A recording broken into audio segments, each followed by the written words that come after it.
Good morning. Your weekday kickstart is here. It's time to live, impact, value, and engage heart first. It's time for Live at 7:55 with Mitch Taylor. Good morning. Welcome to Live at 7:55 for this Friday, May 8th. Thanks so much for joining me here for your weekday motivational kickstart. That is Live at 7:55. Today, we're talking Friday free-for-all, which is whatever we chat about, whatever you want to chat about here this morning. I know I'm in a slightly different position than I am normally here, but all good. So again, put in the comments below whatever it is that you want to talk about this morning, and we will cover it. We will chat about it here. Thanks for watching. Appreciate you being on today with us. And again, just put in the comments below whatever it is you want to talk about, whatever's on your mind, whatever's popping up in your head. FFFA. Wes, I love that now that I know exactly what you're talking about. The first time you said it, I didn't know what you were talking about. But I absolutely love it. So thanks for joining me here each weekday morning, Wes. Appreciate it. Something I didn't touch upon yesterday. Good morning, Matt Radicelli.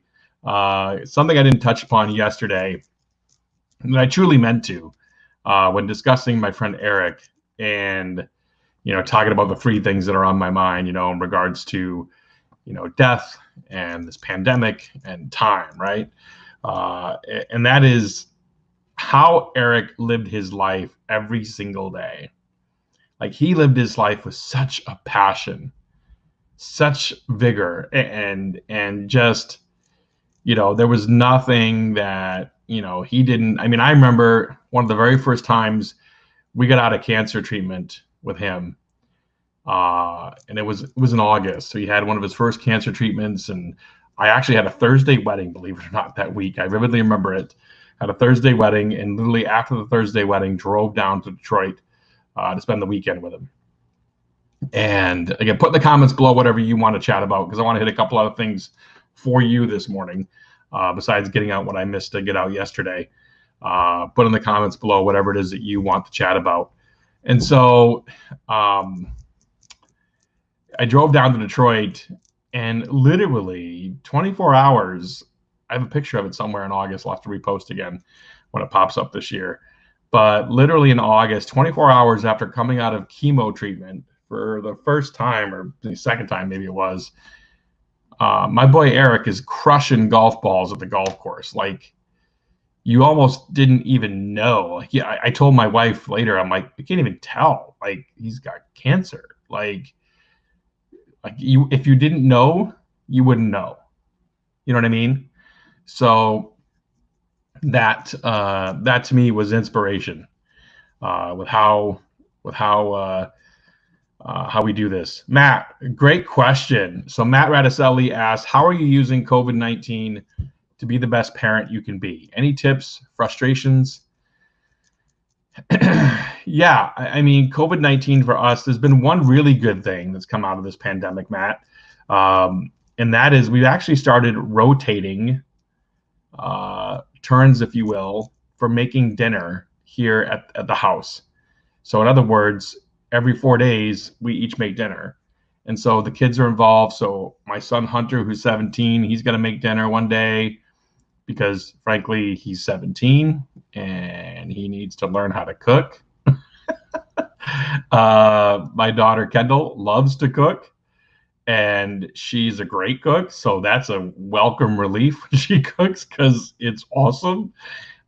So that's been one thing, I think, to give the kids that responsibility and knowledge and learning on their own how to pull a meal together versus always having it be handed to them. Little responsibilities with money has been taught, even more so than it ever was before during this pandemic. Having the kids be involved in some of our financial decisions that we've done. That's been something that we have brought the kids into a little more. I wouldn't say maybe a little deeper than we have before, but not much. I mean, our kids have been trained in Ramsey, if you will, with Spend, Save, Give since 2013. So that's been a good thing here for us. So that was one thing we did, the rotating dinners, because Michelle and I just slammed, in regards to, changing out dates for me and working with clients to move dates and, working on the biz side of things to, be ready when pick back up and have some things ready to go for clients. That's been our MO here, and my wife's been super busy with her work. So having the kids involved in that thing, and that has been great for us. So anything else you want to chat about here for this Friday free-for-all? I'm glad we got to give that to Matt. I think, your kids, Matt, would rock the every other or rotating dinner kind of concept. And it teaches them culinary skills, you know what I mean? It teaches them, how to look up recipes and how to mix ingredients and how to, pull all those things together. I think that's a powerful thing, especially when you have kids that are moving from teenagers into adults eventually here. That's a helpful thing. Good morning, Joe Locke. Hope all is well for you down in Illinois, my friend. Anything else you want to chat about here on this Friday free-for-all before I hit back to work here with myself? Chatted with a great couple yesterday, had a really good conversation. Looking forward to working with them here. Any fun new gear recently, Braden says.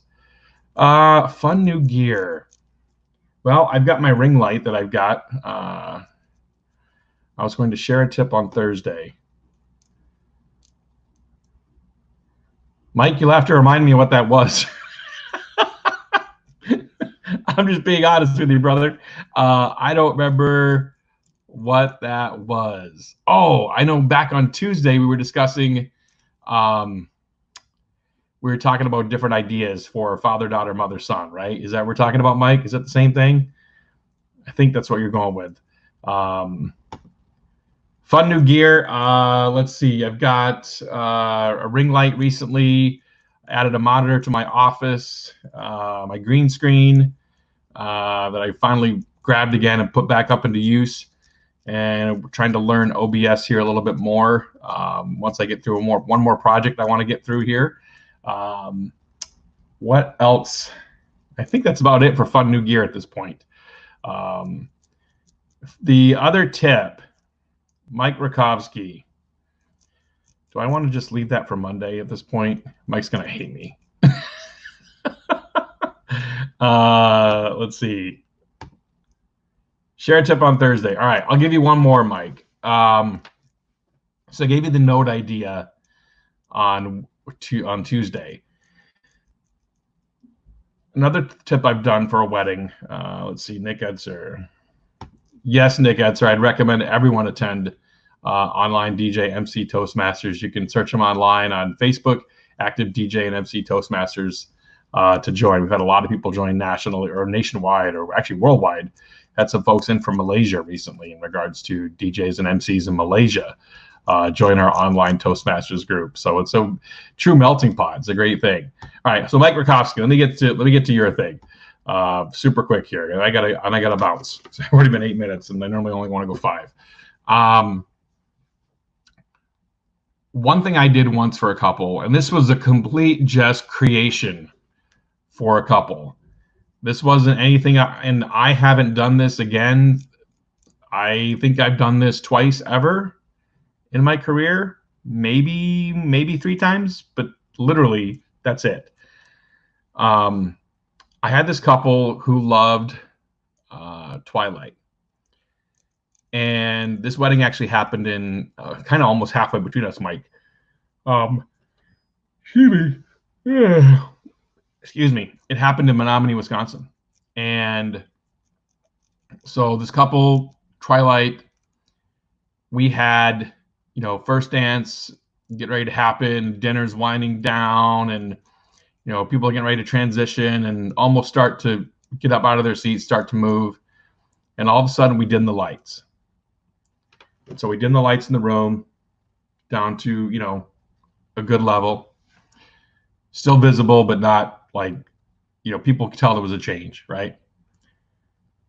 And I instructed the bride and groom to position themselves. I had an X on the far left side, an X on the far right side. And obviously instructed the photographer and the banker and everything what's going on ahead of time. So once the lights dimmed, bride's in position, groom's in position. Yes, Nick Hetzer, 1,000 years. Spotlight the bride. Boom. On the left side. off. Spotlight. Bride walks to center of the dance floor to an X in the center of the dance floor. Spotlight groom, right side. Off. Groom then walks to the X in the center of the dance floor. Then spotlight's positioned to hit them crisscross, X in the center of the dance floor. Start their first dance song. Again, no words needed whatsoever. Now, this obviously requires moving heads and things like that to be able to pull off, and some ingenuity. But that was something we did for a client a few years back. I've used it probably 2 more times since then, and that was it. But it was a great idea. They loved it. It created a very unique first dance experience for them, and that's what we rolled with. Yes, Nick, 1,000 years. So anyway, so I got a suggestion from Mike out of the way. We wrapped up Eric from Thursday, and we gave Matt some recommendations of how to handle parenting in COVID-19, or a couple ideas there. So thanks for watching live at 7:55. I'm going to go. My breakfast is getting cold, and we will be back on Monday with another edition for you of Live at 7:55. We'll see you then. Bye. Thanks for watching Live at 7:55. To bring Mitch to speak to your organization, go to MitchTaylor.net. Now go live, impact, value, and engage heart first.